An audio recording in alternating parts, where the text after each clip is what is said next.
Hello students, welcome to online classes Shrimati Bhagwati Devi school and college institution बहर road Alwar Rajasthan. आज जो हम पढ़ रहे हैं वो एक बीएससी फाइनल के ऑर्गेनिक केमिस्ट्री पढ़ेंगे और उस ऑर्गेनिक केमिस्ट्री की एक यूनिट है विषम चक्रीय यौगिक, उसके बारे में हम पढ़ेंगे। तो सबसे पहले जो यूनिट है वो आपकी है विषम चक्रीय यौगिक।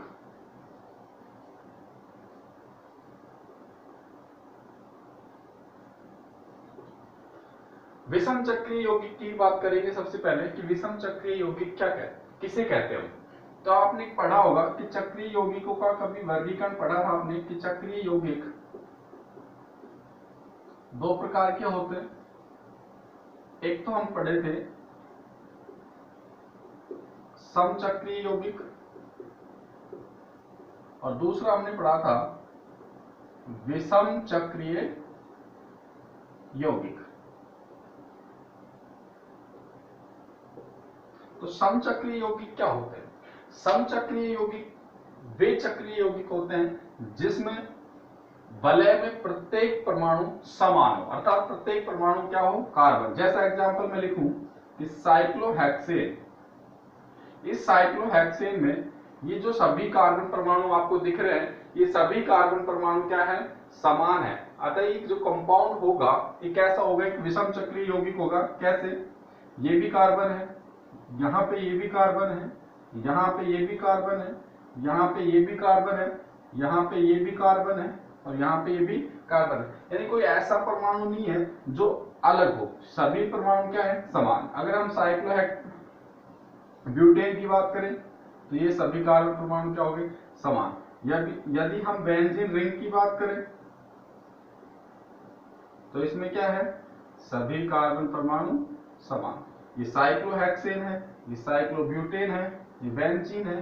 तो ऐसे यौगिक जिसकी चक्रीय संरचना में सभी परमाणु क्या हो?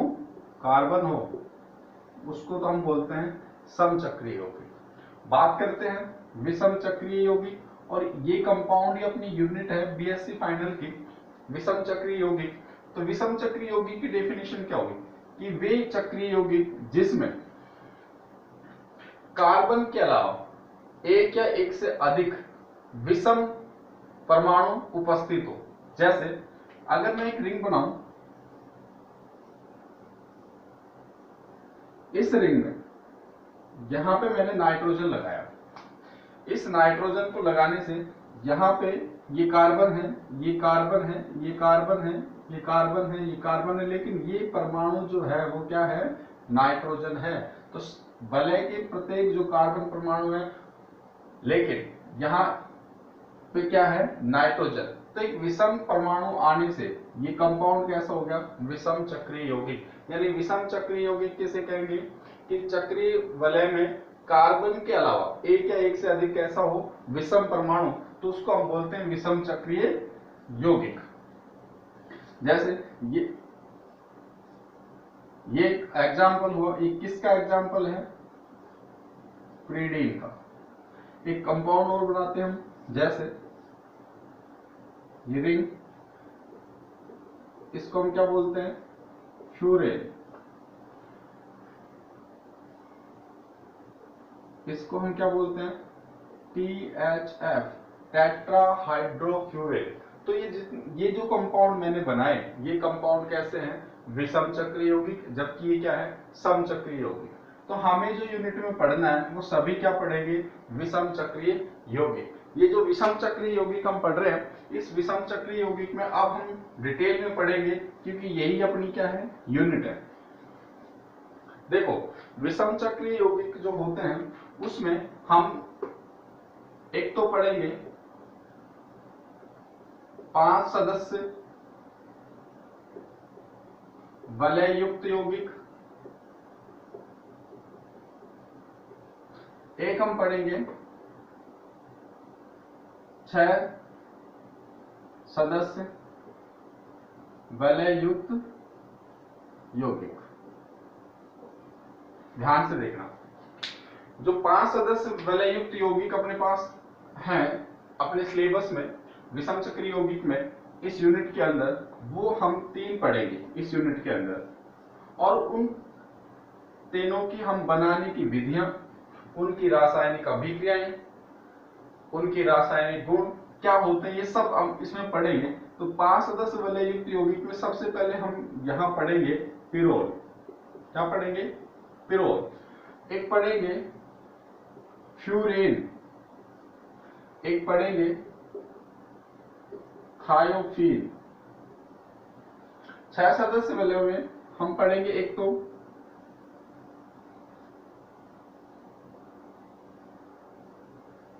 प्रीडीन,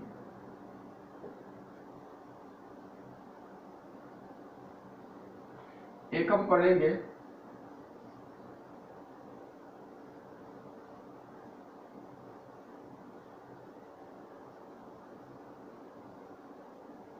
इसको हम बोलते हैं इंडोल।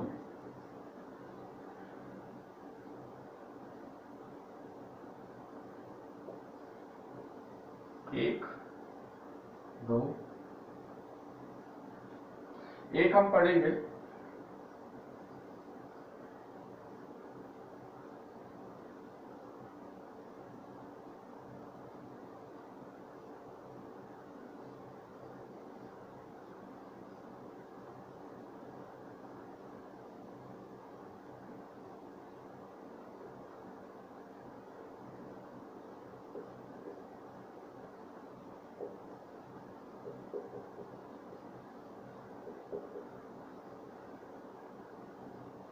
देखो इस यूनिट के अंदर हम ये सभी कंपाउंड पढ़ेंगे। इन सब कंपाउंडों में एक तो हम पढ़ेंगे 5 सदस्य वलय युक्त यौगिक और एक पढ़ेंगे 6 सदस्य वलय युक्त यौगिक। 5 सदस्य वलय युक्त यौगिक में एक तो पढ़ेंगे पिरोल। पिरोल की स्ट्रक्चर्स ये होती है, इसमें क्या होता है, एक लॉन पेयर 5 मेंबर रिंग होती है। फ्यूरेन जो होता है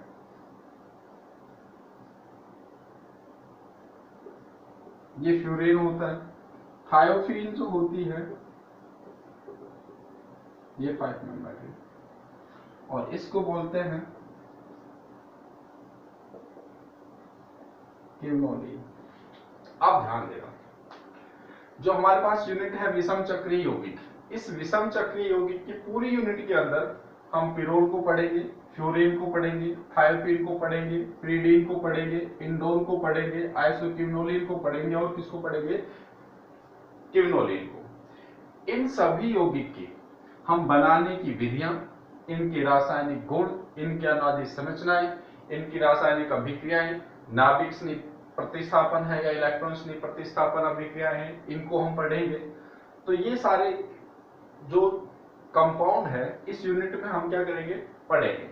तो सबसे पहले हम जो पढ़ेंगे इस यूनिट के अंदर, अच्छा इस यूनिट में सबसे पहले आपको ये पता होना चाहिए कि जो कंपाउंड आपको दिए गए हैं इन कंपाउंड की स्ट्रक्चर्स और इन कंपाउंडों का आपको नाम या पता होना चाहिए कि भाई इंडोल किसको बोलते हैं, प्रीडीन किसको बोलते हैं, क्विनोलिन किसको कहते हैं, आइसोक्विनोलिन किसको कहते हैं, थायोफीन किसको कहते हैं, फ्यूरेन किसको कहते हैं, पिरोल किसको कहते हैं।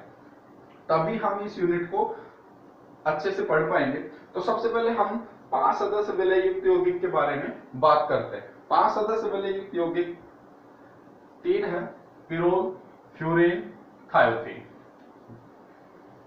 देखो क्या होता है, जो 5 सदस्य वलय युक्त यौगिक है ये यौगिक एरोमेटिक यौगिक है। ये तीनों जितने भी विषम चक्रीय यौगिक होते हैं वो कैसे यौगिक होते हैं, एरोमेटिक यौगिक होते हैं। शायद ये आपको पता होगा क्योंकि आप फाइनल में हो। तो एरोमेटिक यौगिक क्या होते हैं, जो हकल के नियम का क्या करें, पालन करते हैं, या जिन चक्रीय यौगिकों में 4n+2 पाई इलेक्ट्रॉन यानी 4n+2 पाई इलेक्ट्रॉन का विस्थानीकरण होते हैं, तो वो यौगिक आपके क्या होते हैं, एरोमेटिक यौगिक होते हैं। अच्छा, ये जो कंपाउंड है, ये जो विषम चक्रीय जो यौगिक होते हैं ये एक एरोमेटिक यौगिक है, लेकिन ये बेंजीन से कम स्थायी होते हैं। अब जो अपने पास ये अनादि संरचनाएं हम पढ़ रहे हैं इसको हम आगे पढ़ेंगे।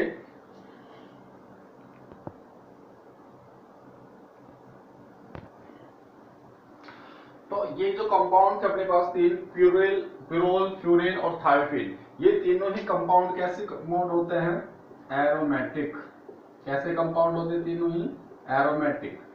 ये तीनों कंपाउंड जो एरोमेटिक होते हैं इसमें 6 पाई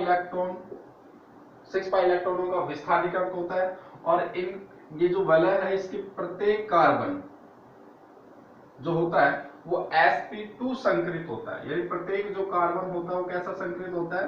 sp2 संकृत होता है। और वलय में कितने पाई इलेक्ट्रॉनों का विस्थानीकरण होता है? 6 पाई इलेक्ट्रॉनों का। ये जो कंपाउंड दिए गए हैं इन कंपाउंडों की अगर हम बात करें किसकी? अनुनादित संरचना की। अनुनादित संरचना में सबसे ज्यादा जो अनुनादित संरचना होती है वो थायोफीन की होती है, क्योंकि थायोफीन के पास डी कक्षक उपस्थित होते हैं, थायोफीन की होती है। फिर उसके बाद पिरोल की होती है और सबसे कम किसकी होती है? फ्यूरेन की। जिनकी जो अनुनादित संरचनाएं हैं वो बेंजीन से कम होती है। यानी अगर हम अनुनादित संरचना की बात करें तो अगर हम इनकी तीनों की बेंजीन की तुलना में बात करें तो सबसे ज्यादा अनुनादित जो संरचनाएं होती है किसकी होती है? बेंजीन की, फिर थायोफीन की, फिर पिरोल की, फिर सबसे कम किसकी होती है? फ्यूरेन की। अच्छा, ये जो कंपाउंड है ये एरोमेटिक कंपाउंड है, तीनों के तीनों। अतः ये एरोमेटिक जो कंपाउंड है ये कौन सी अभिक्रिया देंगे? इलेक्ट्रॉन स्नेही प्रतिस्थापन अभिक्रिया।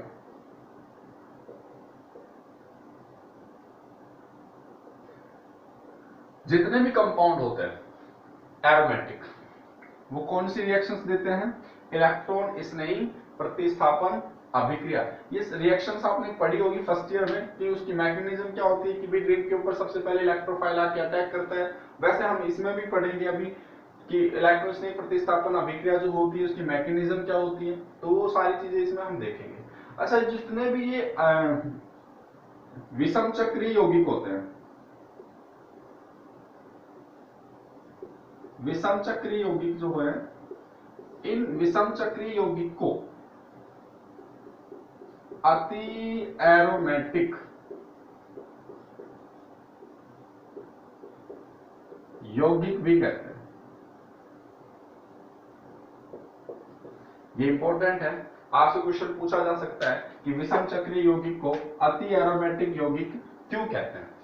तो विषम चक्रीय यौगिक को क्या कहते हैं? अति एरोमेटिक यौगिक कहते हैं। क्यों कहते हैं इसका रीजन हम अभी देखेंगे। कि मान लो ये अपने पास ये रिंग है और इन तीनों रिंग में से मैंने ये जो एटम्स दे रखे हैं इनको मैं एक जेड एटम से रिप्लेसमेंट कर देता हूं। तो सबसे पहले हम इन विषम चक्रीय यौगिक में अनुनाद देखेंगे।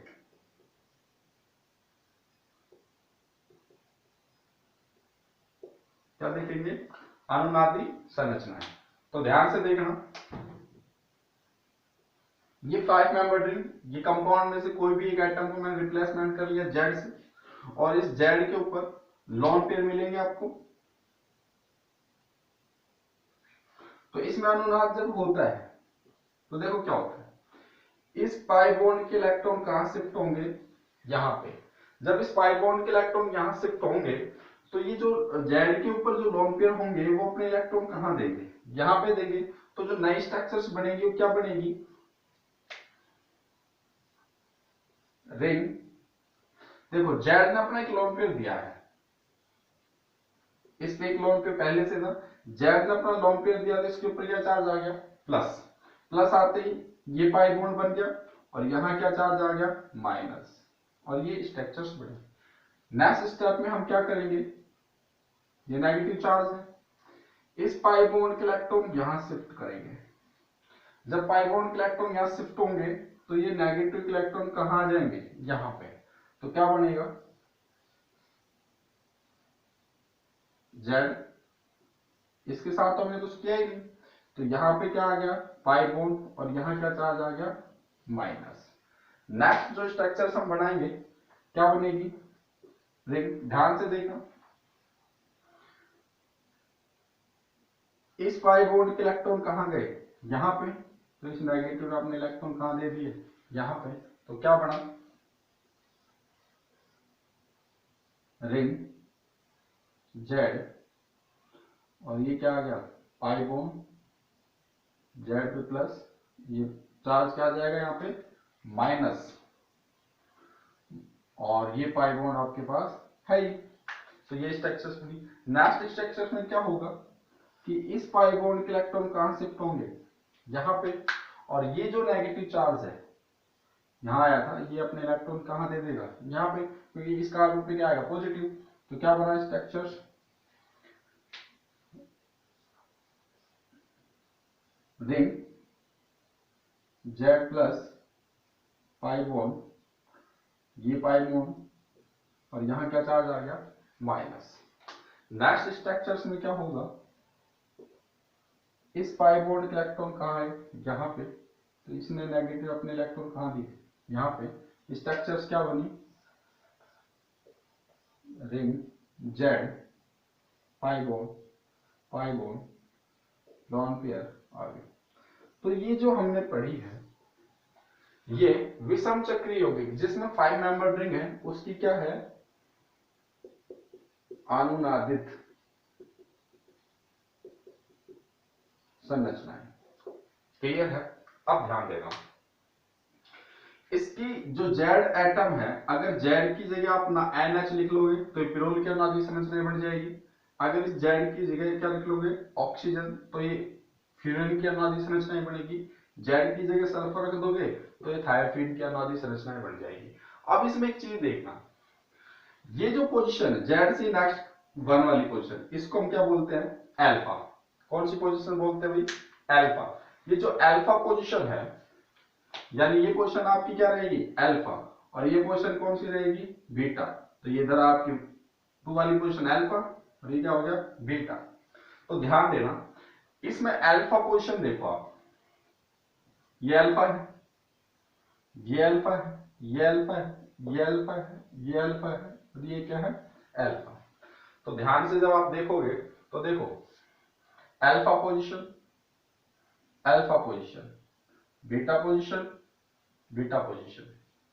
तो इसमें जितनी भी जो अनुनादित ये संरचना है, समझ पता चला कि इसमें जो ये एटम होता है, ये एटम रिंग में इलेक्ट्रॉन देता है, जिससे क्या होता है कि वलय में इलेक्ट्रॉन घनत्व तो बढ़ जाता है। भाई ये जेड एटम है, ये अपने इलेक्ट्रॉन रिंग में दे रहा है, तो रिंग में क्या हो जाएगा इलेक्ट्रॉन घनत्व बढ़ जाएगा। जैसे इलेक्ट्रॉन घनत्व बढ़ेगा तो इलेक्ट्रॉन इसने ही कि यहाँ पे जुड़ने की टेंडेंसी क्या हो जाएगी बढ़ जाएगी। तो बढ़ जाएगी तो इलेक्ट्रॉन स्नेह प्रतिस्थापन अभिक्रिया की दर क्या हो जाएगी बढ़ जाएगी। तो इलेक्ट्रॉन स्नेह प्रतिस्थापन अभिक्रिया की क्या हो जाएगी दर बढ़ जाएगी। अतः इसमें क्या होता है कि बेंजीन जो है, यानी बेंजीन जो है, अगर हम तुलना करें तो बेंजीन से भी ये क्या होते हैं अधिक क्रियाशील होते हैं। बेंजीन से भी अधिक क्रियाशील कौन से यौगिक होते हैं विषम चक्रीय यौगिक, विषम चक्रीय यौगिक। किसकी बात कर रहा हूं मैं क्रियाशीलता की, कि भाई जो विषम चक्रीय यौगिक होते हैं वो अत्यधिक क्रियाशील होते हैं किसके प्रति इलेक्ट्रॉन स्नेह प्रतिस्थापन अभिक्रिया के प्रति, किससे बेंजीन से। इसीलिए इन विषम चक्रीय यौगिक को अति एरोमेटिक यौगिक भी कहते हैं।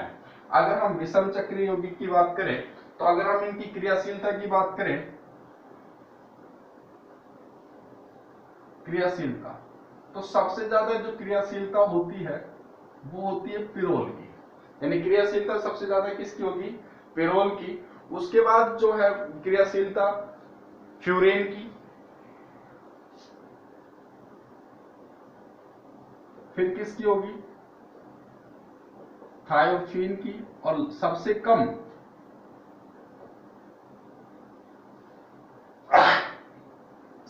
किसकी होगी बेंजीन की।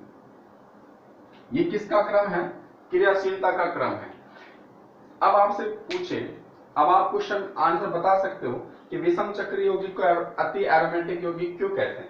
क्योंकि विषम चक्रीय यौगिक में जो विषम परमाणु होता है उसकी टेंडेंसी वलय में इलेक्ट्रॉन देने की होती है, यानी उसमें वलय में इलेक्ट्रॉन देगा जिससे वलय में इलेक्ट्रॉन घनत्व बढ़ जाएगा, जिससे बेंजीन की तुलना में इनमें इलेक्ट्रॉन स्नेह प्रतिस्थापन की दर बढ़ जाती है। इसी कारण इन कंपाउंड को हम क्या कहते हैं, अति एरोमेटिक यौगिक कहते हैं।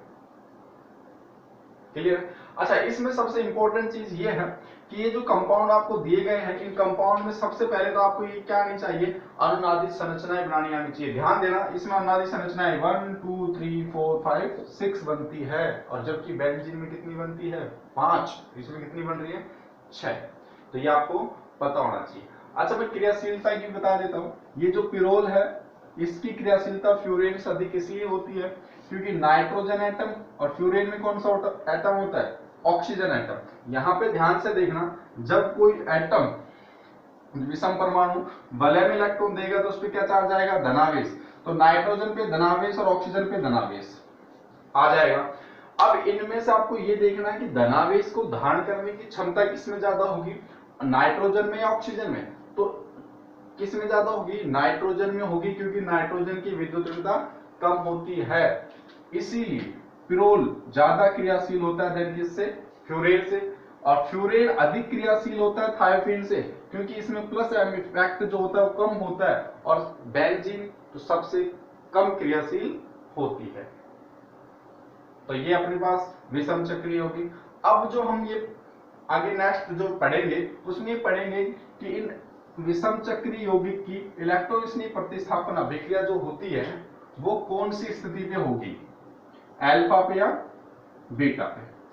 तो हम वहां ये देखेंगे कि इनकी जो इलेक्ट्रॉन स्नेह प्रतिस्थापन अभिक्रिया अल्फा पे भी होती है और किस पे होती है, बीटा पे भी होती है। बट हम दोनों पे इसका क्या कराएंगे, इलेक्ट्रॉन स्नेह का एडिशन करा के देखेंगे तो हमें पता चलेगा कि अल्फा पर 3 अनुनादित संरचनाएं ज्यादा स्टेबल होती है, इसलिए इनकी इलेक्ट्रॉन स्नेह प्रतिस्थापन अभिक्रिया जो होती है वो ज्यादातर कौन सी स्थिति पर होगी, अल्फा स्थिति पर। ये हम नेक्स्ट पढ़ेंगे। क्लियर?